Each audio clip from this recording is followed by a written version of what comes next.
students, I am CA Harshita Rachmani from HRM Institute of Studies. Today we will be continuing chapter number 5 of OC for Spanish Literacy student. The name of the chapter is Forms of Business Organization part number 1. Okay. So students, हमने इसका एक video already ले चुके हैं. This is our second video. Okay, so you might have watched the earlier video. If not, first go and watch that. Okay. So video number 1 में हमने ये chapter start करा था एंड सोल प्रोप्राइटरशिप के बारे में पढ़ा था. सोल प्रोप्राइटरशिप मतलब एक इंसान अकेला बिजनेस कर रहा है, right? He himself manages, owns, administer the entire business, right? हमने सोल प्रोप्राइटर के कैरेक्टरिस्टिक पढ़े थे और सोल प्रोप्राइटरशिप के एडवांटेजेस पढ़े थे. Today we would be starting our session with disadvantage of sole proprietorship. आज हम सोल प्रोप्राइटरशिप के डिसएडवांटेजेस डिस्कस करेंगे, क्यों सोल प्रोप्राइटरशिप फॉलो नहीं करना चाहिए. Disadvantages of sole proprietorship. Okay, we would be discussing कि क्या disadvantages sole proprietorship के. So the first one is limited capital. अब obviously students, एक अकेला इंसान कितना कैपिटल लगा सकता है? एक अकेला इंसान बिजनेस में कितना कैपिटल लगा सकता है? अगर पार्टनर्स हो या बड़ी सी कंपनी हो तो जितने ज्यादा लोग होंगे वो अपना पैसा लगा पाएंगे, पैसा इन्वेस्ट कर पाएंगे, तो ज्यादा कैपिटल इकट्ठा होगा. लेकिन एक अकेला इंसान बहुत ज्यादा कैपिटल नहीं लगा पाता. इस वजह से सोल प्रोप्राइटरशिप में कैपिटल की हमेशा कमी रहती है. That is capital is very much limited. So first disadvantage is that limited capital. Okay,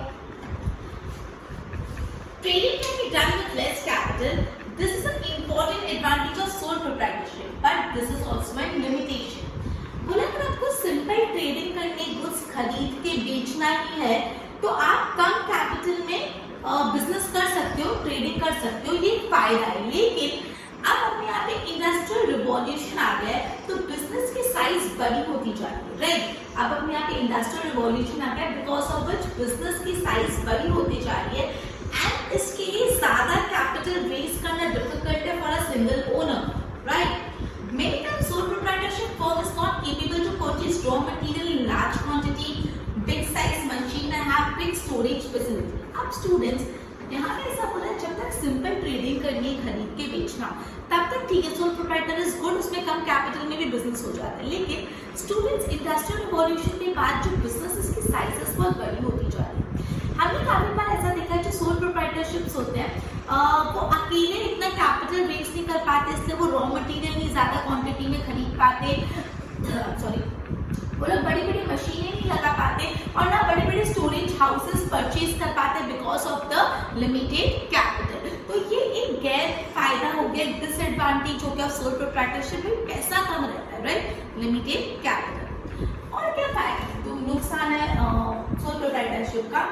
unlimited liability. Students, मैंने आपको बताया है कि सोल प्रोप्राइटरशिप में लायबिलिटी अनलिमिटेड होती है. दैट इज इन केस अगर हम अपने क्रेडिटर को या किसी भी जो हमसे ओन करता है पैसे, उसको पैसा नहीं देता है, सो सिर्फ हमारे बिजनेस में से पैसा नहीं जाएगा, हमारी पर्सनल प्रॉपर्टी बेच के भी हमको उसको पैसा रिटर्न करना पड़ेगा. दैट इज जो लायबिलिटी है टू पे ऑफ अवर डेट, वो सिर्फ और सिर्फ बिजनेस की नहीं है, वो उसके पर्सनल एसेट पे भी अप्लाई होती है. पर्सनल एसेट बेच के, घर गाड़ी बेच के भी पैसा चुकाना पड़ेगा.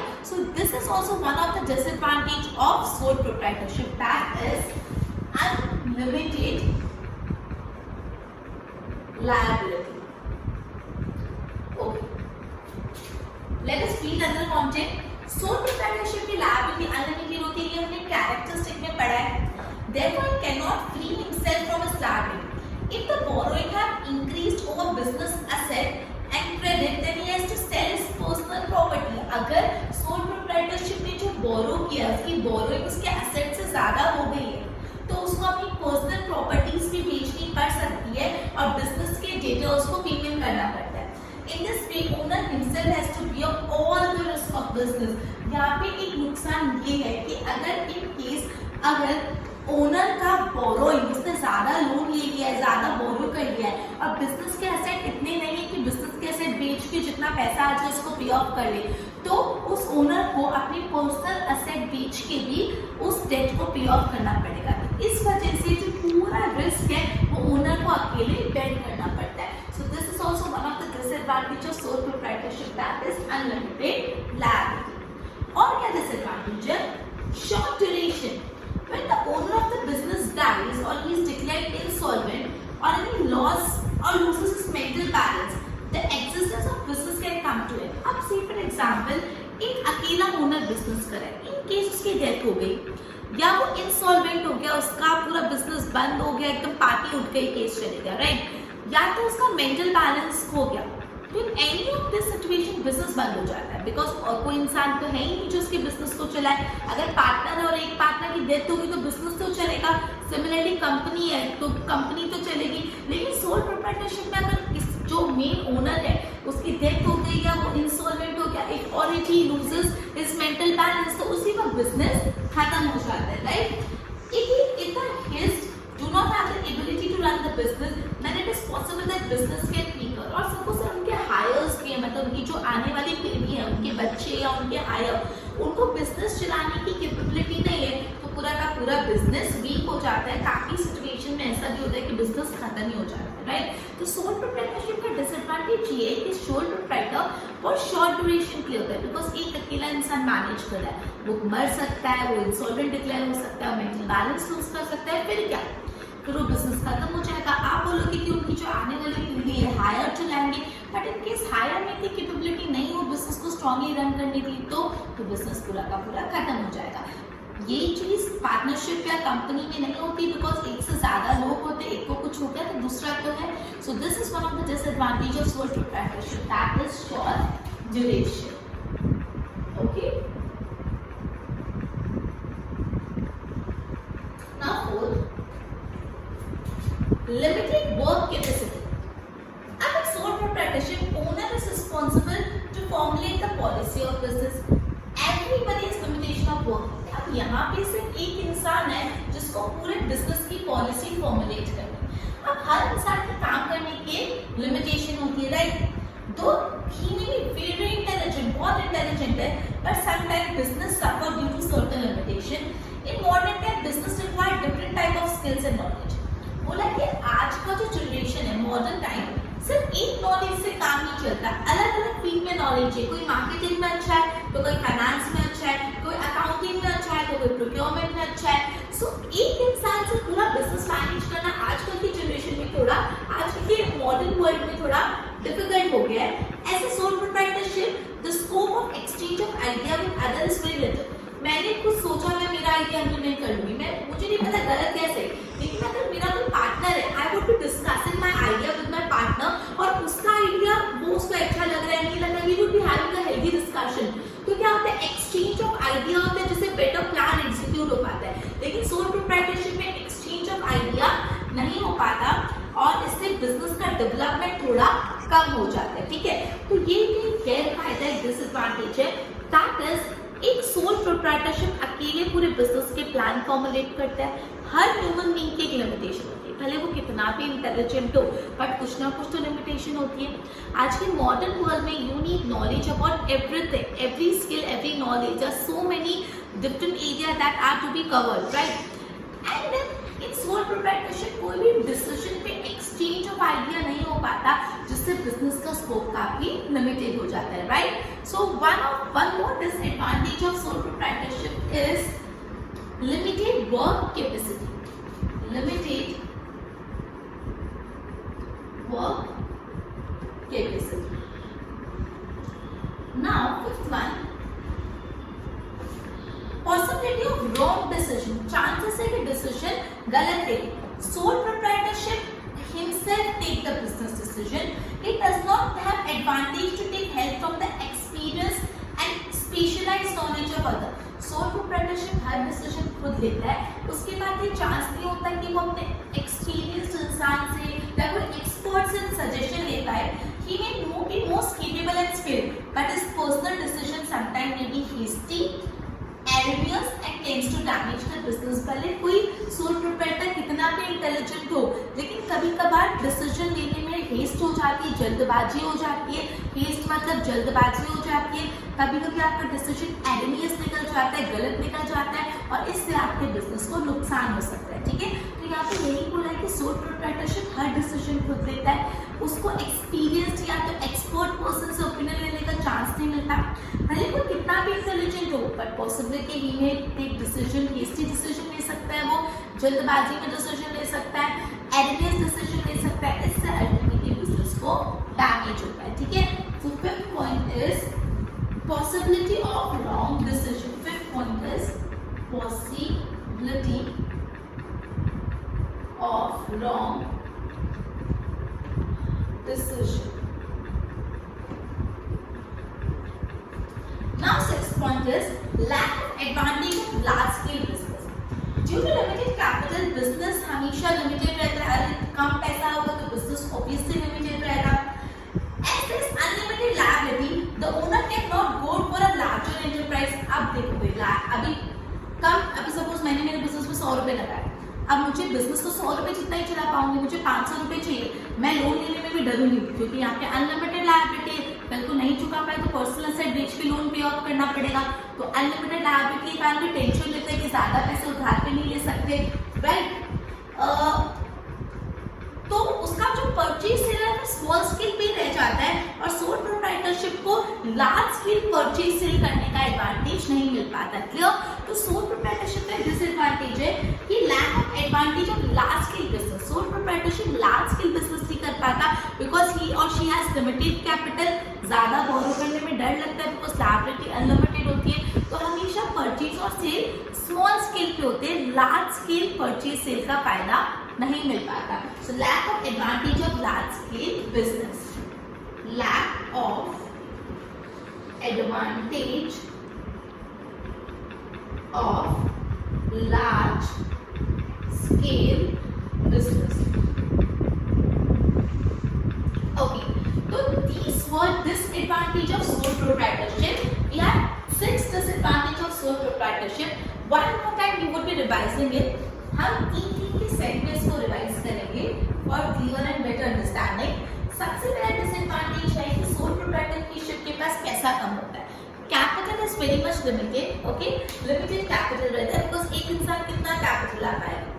दूसरा डिसएडवांटेज है कैपिटल कम लेकिन लायबिलिटी अनलिमिटेड होगी कि कल को कोई डेट नहीं चुका पाए तो पर्सनल एसेट सेल करके भी डेट चुकाना पड़ेगा। तो कैपिटल तो लिमिटेड है लेकिन साथ ही साथ liability unlimited.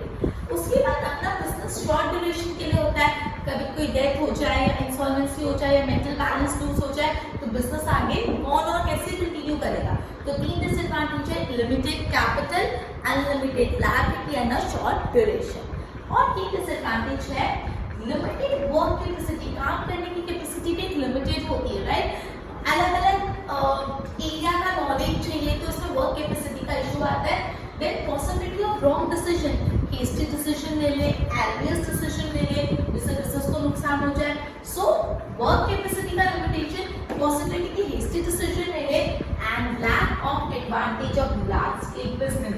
Large scale business का एडवांटेज नहीं मिल पाता। ठीक है, so next 3 is limited work capacity. Work capacity बहुत कम है। वर्क कैपेसिटी कैसी है? बहुत कम है। पॉसिबिलिटी कि वो रॉन्ग डिसीजन ले ले and lack of advantage of large scale business. So one more time हम check it revise करेंगे, then हम next topic पे जाते हैं। We are starting disadvantage of sole proprietorship, limited capital, unlimited liability, shorter duration, then limited work capacity, possibility of wrong decision and lack of advantage of large scale business. Okay, so this was all about sole proprietorship, its characteristics, its advantages and disadvantages. Now we are going to study one more business organization which is HUF, that is Hindu Undivided Family. Just a minute.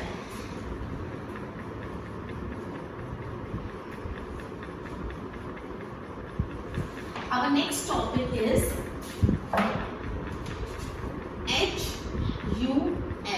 Full form of HUF is Hindu Undivided family. Okay, चलो पहला meaning पढ़ लेते हैं। According to Hindu law के हिसाब से business is inheritable. Inheritable मतलब एक के बाद एक पीढ़ी उसको कंटिन्यू करेगी, हेरिटेटिव में मिलता है, inheritable. Business acquired by way of inheritance by Hindu undivided family is called form of HUF. मतलब ये इनहेरिटेंस से जो बिजनेस मिलता है उसको एचयूएफ बोलते हैं। जो इनहेरिटेंस से बिजनेस मिलता है उसको एचयूएफ बोलते हैं। All the member of family are called the member. Family के जितने भी मेंबर होते हैं उनको मेंबर बोलते हैं। और जो पूरे के पूरे एचयूएफ का एडमिनिस्ट्रेशन करता है उसको बोलते हैं कर्ता। उसको क्या बोलते हैं? कर्ता। ठीक है, मतलब जो भी ऑल मेंबर्स, जितने भी family, all members of family, जितने भी फैमिली मेंबर्स हैं उसको अपन मेंबर्स बोलते हैं। एंड जो हेड ऑफ फैमिली होता है उसको अपन कर्ता बोलते हैं। Okay, clear? All the members of family, okay, if the senior most person does not wish to run the business, then the administration is passed on to the next eldest person. Existence of such form is popular in India and Nepal. अब बोला है कि अगर जो कर्ता होता है ना यूजुअली सबसे सीनियर पर्सन होता है, अगर उसको एडमिनिस्ट्रेशन नहीं करता तो उसके बाद जो नेक्स्ट सबसे एल्डेस्ट पर्सन होता है उसको देते हैं। और जो HUF form of business organisation ज्यादातर इंडिया एंड नेपाल में चलता है। क्लियर? ओके, अब हम इसके कैरेक्टरिस्टिक पढ़ते हैं। बिफोर गोइंग टू कैरेक्टरिस्टिक एक बार रिवाइज करा रही हूँ। हिंदू एचयूएफ का फुल फॉर्म होता है Hindu undivided family. Hindu law के हिसाब से जो बिजनेस होता है वो इनहेरिटेबल होता है। तो इस फॉर्म में जो बिजनेस इनहेरिटेंस में मिला होता है उसको एचयूएफ बोलते हैं। जितने भी फैमिली मेंबर्स हैं वो मेंबर्स होते हैं और जो head of the family is known as karta, he और she is known as karta. Usually जो एल्डेस्ट पर्सन होता है, जो senior most person is the karta, and उनको अगर एडमिनिस्ट्रेशन नहीं करना तो नेक्स्ट एल्डेस्ट पर्सन। और ये form of business is popular in India and Nepal. Good, so now characteristics. Now next topic is characteristics of HUF. First one,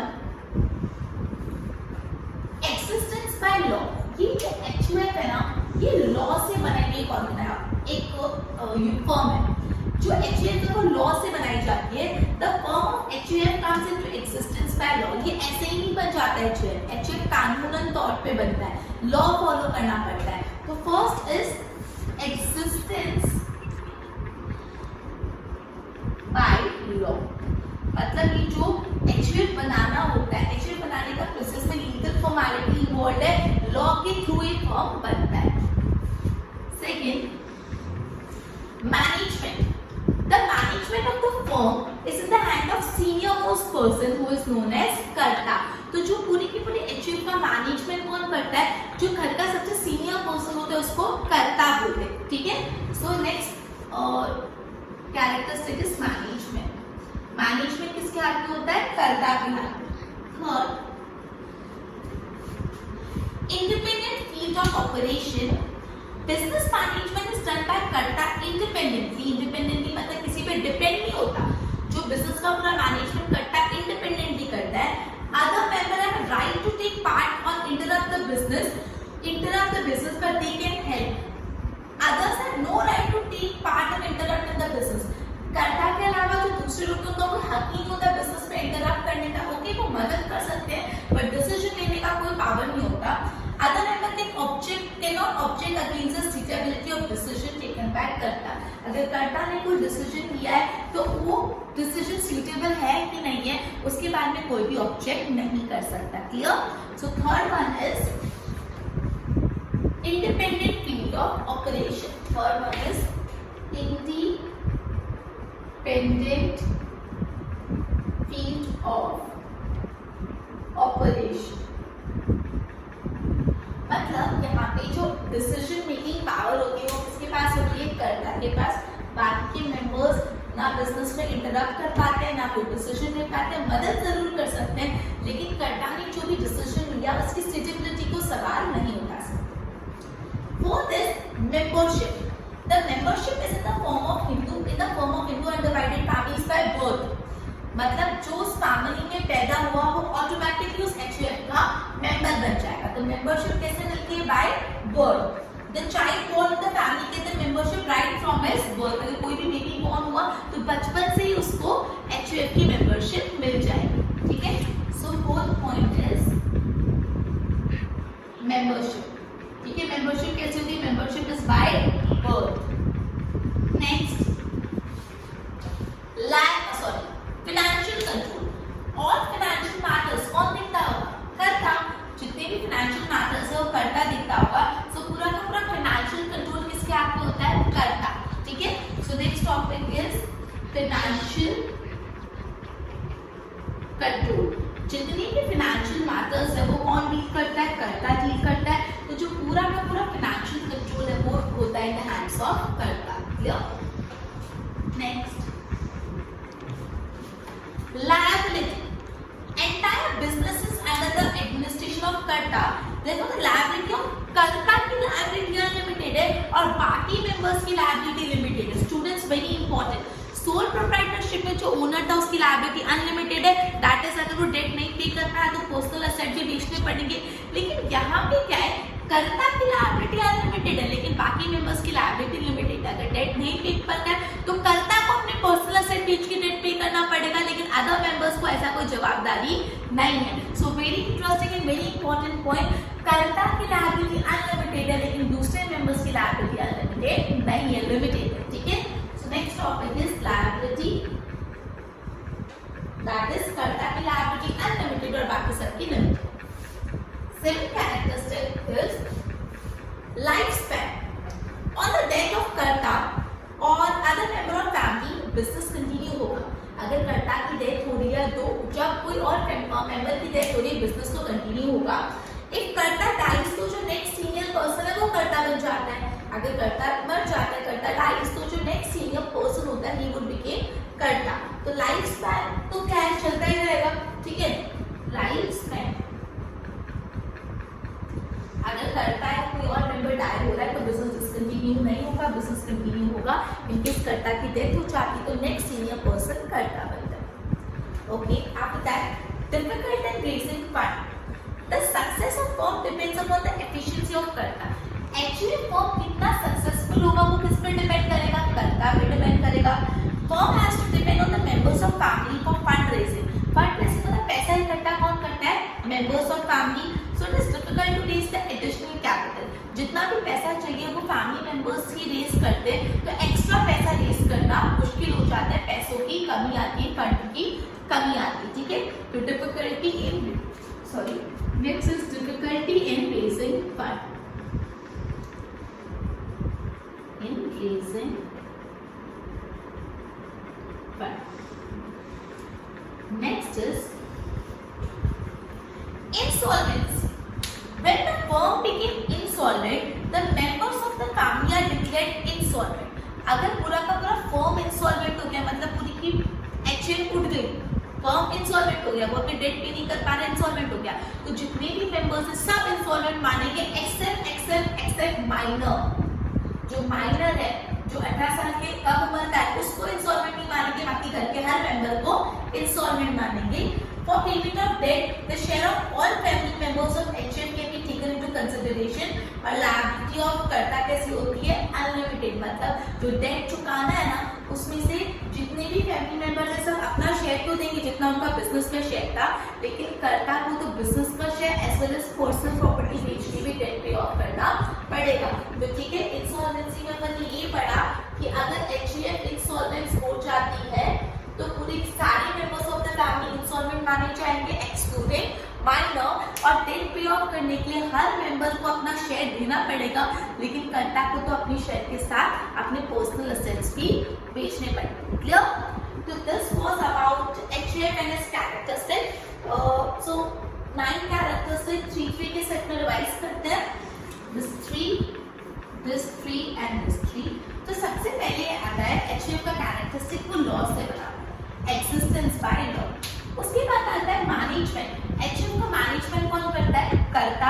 उसके बाद आता है इंडिपेंडेंट फील्ड ऑफ ऑपरेशन। कर्ता के डिसीजन को कोई क्वेश्चन नहीं कर सकता, ठीक है। सबसे पहले existence by law. Okay, so fourth one was membership, फिर financial control and sixth liability, ठीक है। फिर फोर्थ वन वाज मेंबरशिप, ठीक है. मेंबरशिप बाय बर्थ होता है, फाइनेंशियल कंट्रोल कर्ता के हाथ में होता है, लायबिलिटी कर्ता की अनलिमिटेड, बाकी सबके लिमिटेड. 6 के 6 वापस बोलते हैं. सबसे पहले existence by law, second one was management, third one was independent field of operation, fifth was membership, then financial control, and after that liability, and last the key point lifespan, difficulty in raising fund and insolvency, and last we are lifespan, difficulty in raising fund and insolvency. पूरे नौ के नौ one more time let us revise. Existence by law, management, independent field of operation, membership, financial control, liability, short duration, lifespan, difficulty in raising fund, and last में insolvency, right? So this was about HUF, that is Hindu undivided family. Today we have discussed the characteristic of sole proprietorship and entire HUF, that is meaning of HUF and characteristic of HUF. Till now we have completed entire sole proprietorship concept and HUF concept. Our next concept is partnership that we would be starting in our next session. Till then, goodbye.